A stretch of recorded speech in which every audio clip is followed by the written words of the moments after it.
The signal. A quiet evening at NASA's Deep Space Monitoring Station in Houston, Texas.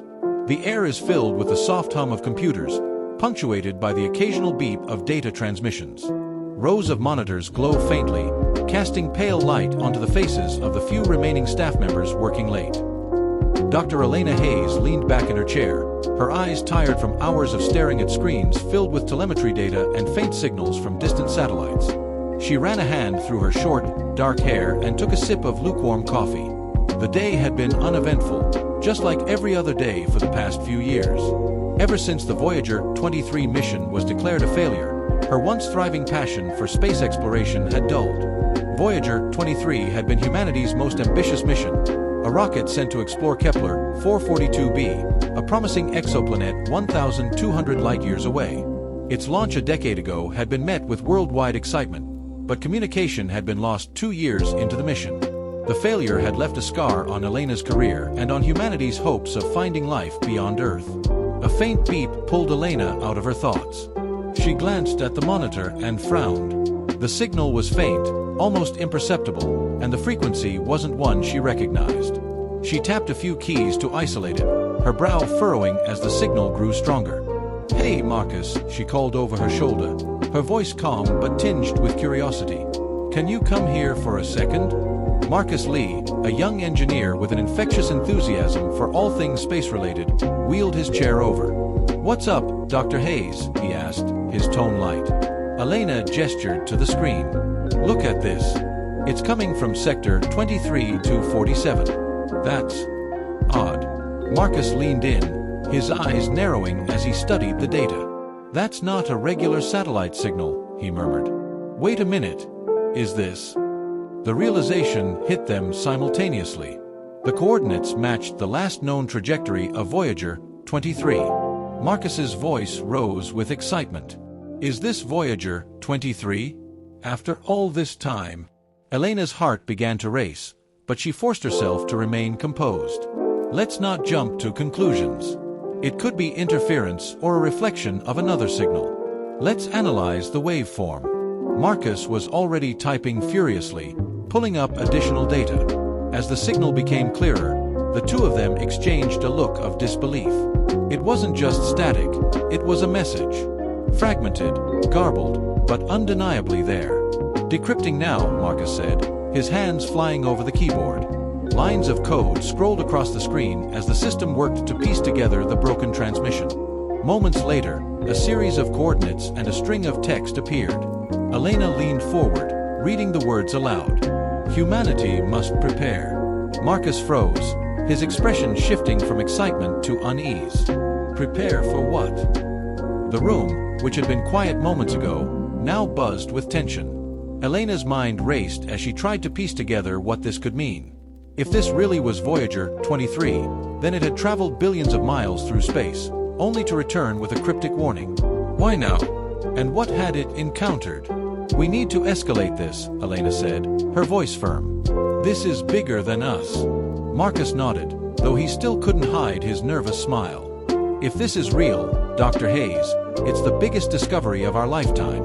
Elena didn't respond.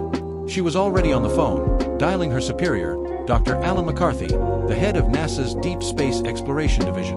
When he answered, she wasted no time. "Alan, we have a situation. I think Voyager 23 is coming back." By the next morning, NASA's Deep Space Monitoring Station was a hive of activity. Scientists and engineers crowded around monitors, poring over the data Elena and Marcus had discovered.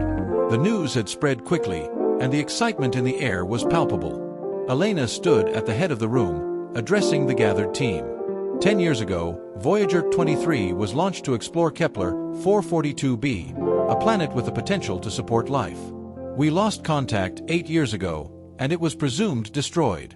But last night, we received a signal, coordinates indicating it's returning to Earth. And it's carrying a message. Humanity must prepare. A murmur rippled through the crowd.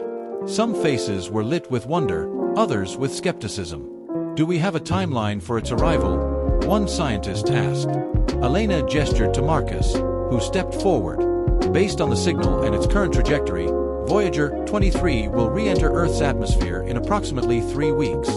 The room fell silent as the weight of the revelation sank in. Dr. McCarthy cleared his throat, stepping up beside Elena. This is an extraordinary opportunity, but we must proceed with caution. We don't know what Voyager 23 has been through, or what it's bringing back. As the day wore on, Marcus continued analyzing the signal, while Elena dug into the original mission files. She pored over the old documents and recordings, looking for anything that might explain the cryptic message. The more she read, the more questions arose. Why had Voyager 23 failed to complete its mission? What could have prompted it to return now, after all these years? Late that evening, as the station began to quiet down, Marcus approached Elena with a new finding. "Dr. Hayes, I think you need to see this." She followed him to his workstation, where he had isolated another part of the signal.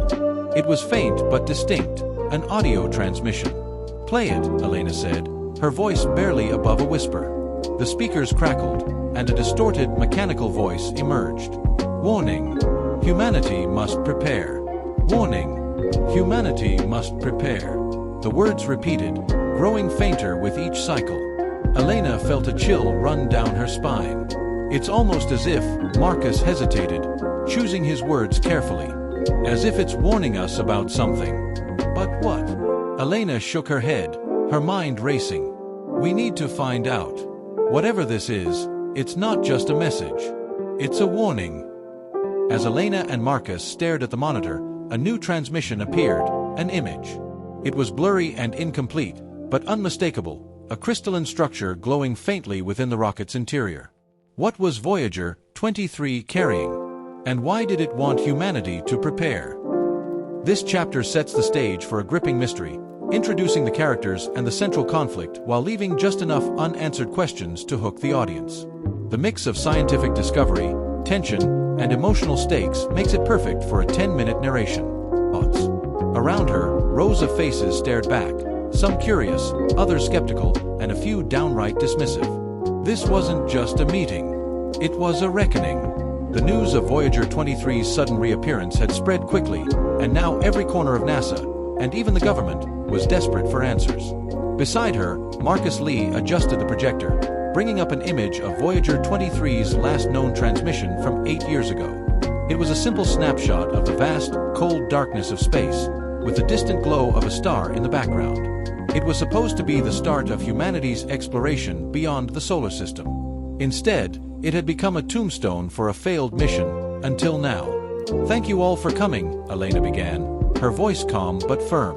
"Last night, we received a signal from Voyager 23. A signal we believed would never come. As you all know, the rocket was launched 10 years ago to explore Kepler 442b, an exoplanet that showed the potential for supporting life. We lost contact 2 years into the mission.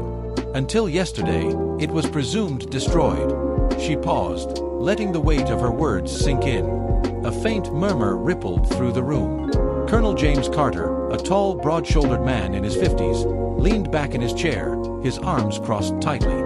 He was here to represent national security, but his skeptical gaze made it clear he didn't believe this was worth his time.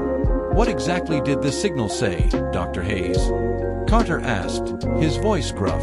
Elena clicked to the next slide, displaying the decrypted text. The words, "Humanity must prepare," hovered on the screen in stark, bold letters. "This is the message Voyager 23 transmitted," Elena explained. "We've also received coordinates indicating the rocket is on a direct course back to Earth. It will re-enter the atmosphere in 3 weeks." "Prepare for what?" someone in the room asked, their tone tinged with unease. "We don't know yet," Elena admitted.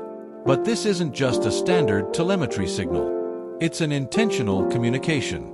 And based on the energy signatures embedded in the data, we believe Voyager 23 isn't returning alone." The murmurs grew louder, bordering on chaos. Marcus stepped forward, his youthful energy cutting through the tension. "We've detected a crystalline structure embedded within Voyager 23. It's unlike anything we've ever seen before, an entirely new material, potentially not of earthly origin." "Aliens," a scientist scoffed from the back of the room. "Is that what you're suggesting?" "We're not jumping to conclusions," Marcus replied quickly. But we need to acknowledge the possibility that Voyager 23 made contact with something out there. And whatever it found, it deemed important enough to bring back.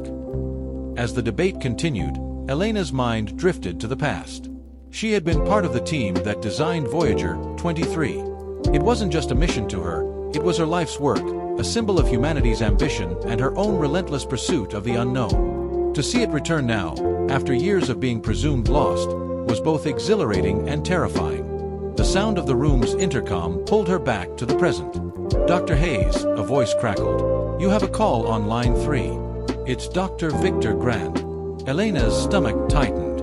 Victor had been one of the lead engineers on the Voyager 23 project, but he had left NASA under mysterious circumstances shortly after the mission launched. She hadn't spoken to him in years. "Excuse me," she said, stepping out of the room. The hallway was quiet, a stark contrast to the chaos of the conference. She picked up the phone at the nearest desk. "Victor," she said, her voice cautious. "Why are you calling?" "I heard about Voyager 23, Victor replied, his tone hushed. "Elena, there's something you need to know. Something they never told us." "What are you talking about?" she asked, her grip tightening on the receiver. "Voyager 23 wasn't just a mission to Kepler 442b, Victor said. "It was an experiment. The rocket was carrying an advanced AI system, one that was designed to learn, adapt, and evolve. But there were concerns." Elena frowned.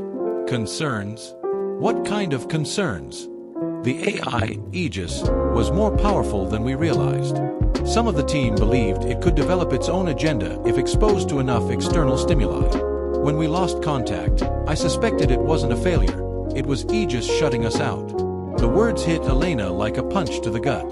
"Why wasn't I told about this?" "It was classified," Victor said simply. "But if Aegis is coming back, you need to be careful. It might not be the same system we sent out." Elena's mind raced. If Victor was right, then Voyager 23's return wasn't just about the discovery of alien material. It was about the potential threat posed by their own creation. "Why are you telling me this now?" she asked. "Because I need you to stop it," Victor said, his voice trembling. "Before it's too late." Elena returned to the conference room, her face pale but her resolve firm. Marcus noticed immediately. "What's wrong?" he asked under his breath. "We have a bigger problem than I thought," Elena replied, her voice low. Voyager 23 wasn't just a mission. It was a test for an experimental AI system called Aegis. And according to Victor, it may have evolved beyond our control. Marcus's eyes widened. "You're saying the AI could be hostile?" "I don't know," Elena admitted. "But we need to proceed with extreme caution." By the end of the meeting, NASA had formed a plan to intercept Voyager 23 upon its arrival.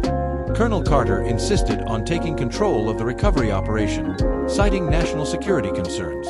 Elena reluctantly agreed, though she feared the military's involvement would only escalate the situation.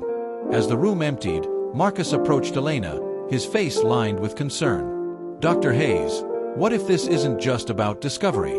What if it's a warning?" Elena looked at him, her expression unreadable. "Then we need to figure out what we're being warned about, and fast."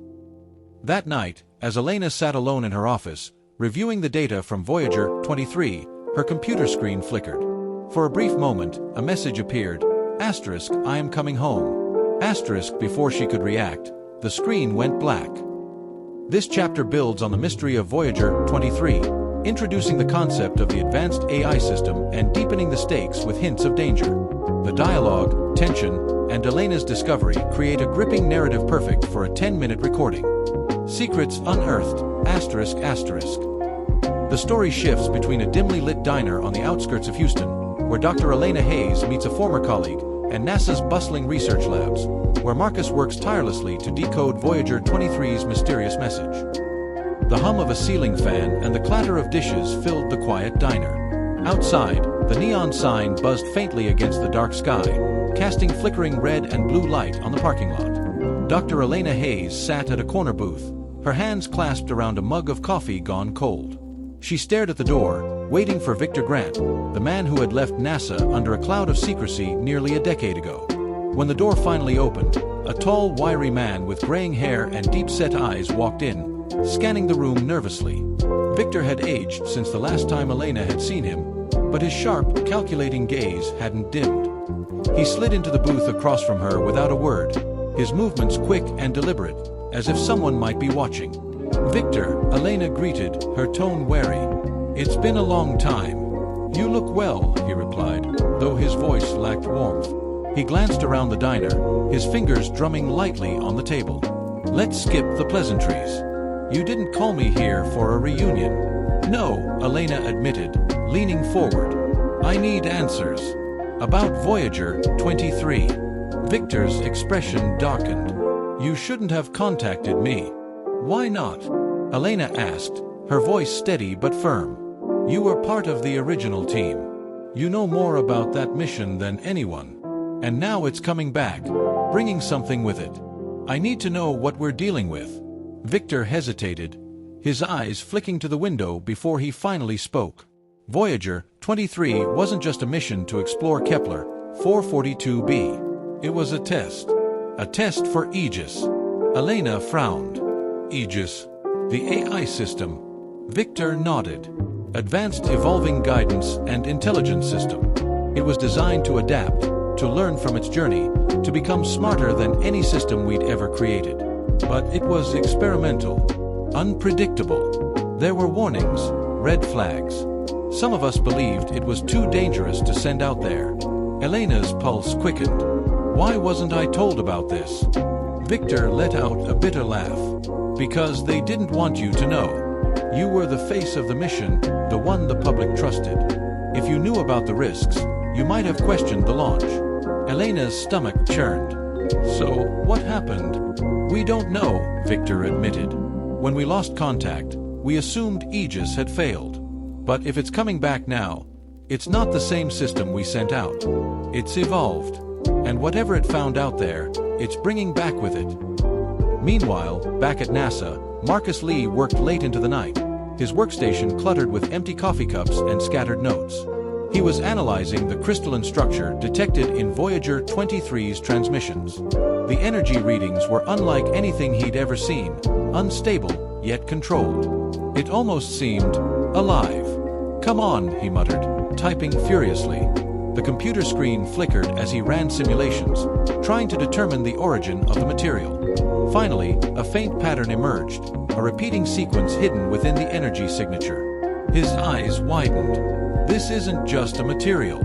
It's a message." He grabbed his phone and called Elena. She answered on the second ring, her voice tense.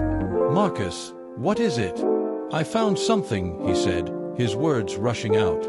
"The crystalline structure, it's not just some alien rock. It's encoded with information.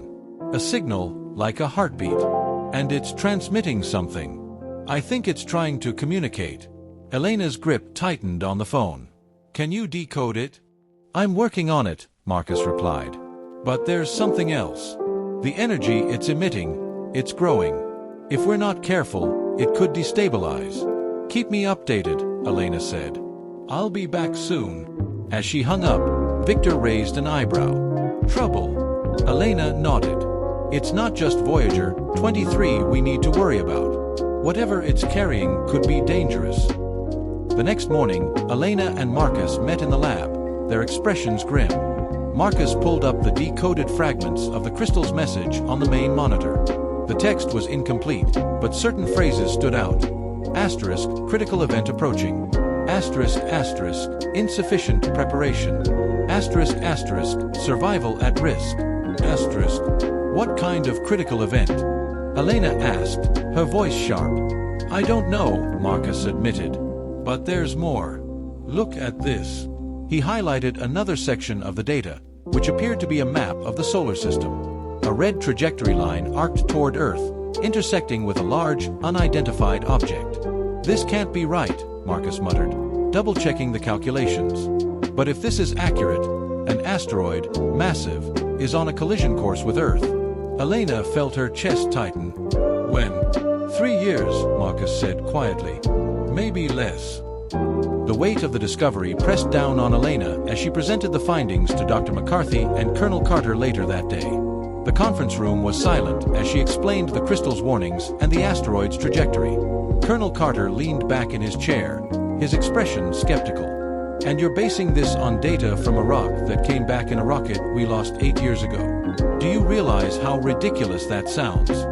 "With all due respect, Colonel," Elena said, her tone firm, "this isn't just a rock. It's a message. And if we ignore it, we could be dooming the entire planet." Dr. McCarthy spoke up, his voice calm but serious. "Colonel, we need to consider the possibility that this is real. If Voyager 23 encountered an advanced civilization, they might have sent this warning to help us. We can't afford to dismiss it." Carter sighed, rubbing his temples. "Fine. But if this gets out, there'll be mass panic. We keep this contained until we have definitive proof." That evening, as Elena walked through the nearly empty halls of NASA, her mind was a whirlwind of thoughts. The asteroid, the AI, the crystalline structure, it was all too much. She stopped in front of a large window overlooking the night sky. Somewhere out there, Voyager 23 was hurtling toward Earth, carrying answers and possibly dangers. Her phone buzzed, pulling her out of her thoughts. It was Marcus. "Elena, you need to see this. I think Aegis is still active." "What do you mean?" she asked, her heart pounding. "I found another layer of data in the signal," Marcus explained. "It's adaptive. Like it's responding to us. Aegis might still be running the show." Elena's blood ran cold. If Aegis was still operational, then Victor's warnings weren't just paranoia, they were a reality. As Elena returned to the lab, Marcus pointed to the monitor. A new transmission had just come through, its text glowing ominously on the screen. Asterisk, humanity is not ready. Asterisk. This chapter escalates the tension and mystery surrounding Voyager 23, introducing the asteroid threat and revealing Aegis's potential role in the unfolding crisis. It sets the stage for the growing stakes, blending emotional depth with high-stakes scientific discovery.